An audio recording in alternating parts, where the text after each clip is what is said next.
Welcome to Being at Home with George. Very excited to be here with you today. And I'd like to begin, like we always begin, by talking about creating the possibility of embracing whatever comes up. And the second part of that is to generate hope. Last week, I talked about the chaos and the importance of letting the chaos take place, and out of the chaos will come answers without ceasing. This week, I like to talk about the answer. I like to talk about this idea of the how to. How do we get to a place where the answers are coming without ceasing? And so we'll talk about this idea of love, that we are made of love, and it is what we are. And if we can come out of the love mode, then we're coming out of abundance. And there's a quote here I'd like to read. It says, "This calls for a new insight into love. Love is not an emotion, a commodity that we give and receive, nor can our lives be ruined or empty because we have been deprived of love. Love is neither learned nor taught. We are created in and of love. It is what we are. We sometimes have mental blocks that impede the free flow of love in and through us, but we are creatures of love.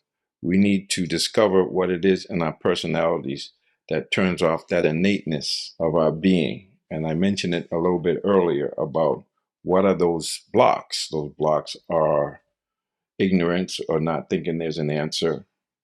Those blocks are always ignorance, confusion, not knowing, focusing on our weakness instead of our strength, and lack. And so, as I'm thinking a while back, we talked about Einstein said that the significant problems we face today cannot be solved at the same level of thinking we were at when we first created them.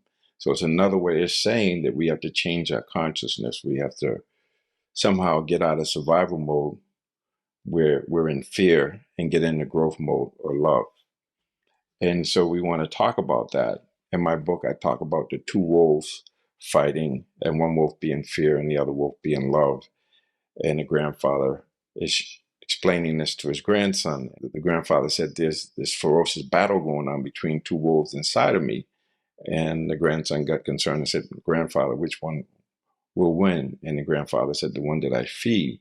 So we're focusing on feeding the love wolf, focusing on the answer. So the question is, how do we do this? How do we through chaos so that out of the chaos will come answers that do not cease, or unceasingly the answers will come.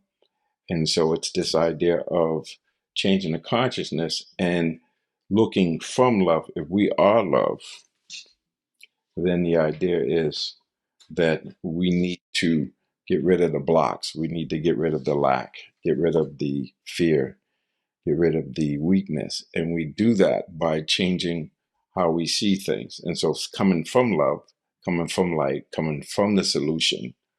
And I've had this experience over the years being self-employed. And I had this idea that there would be times when there was a lack of money and money wasn't coming in.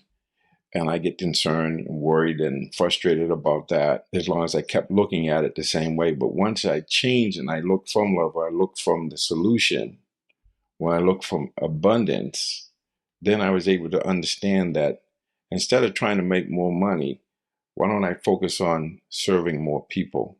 And so when I focus on service, the money came, and asking questions like, how can I contribute?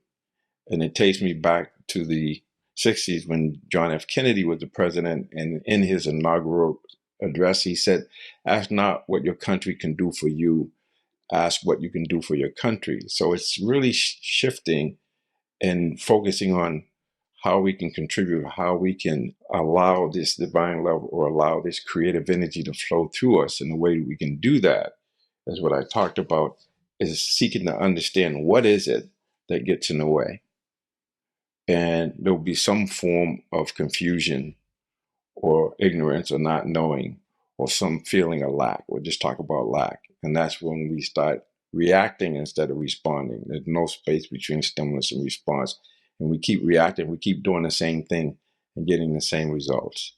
And so this is really about this idea of, and Dr. Wayne Dyer talks about it, when we change the way we look at things, the things we look at change.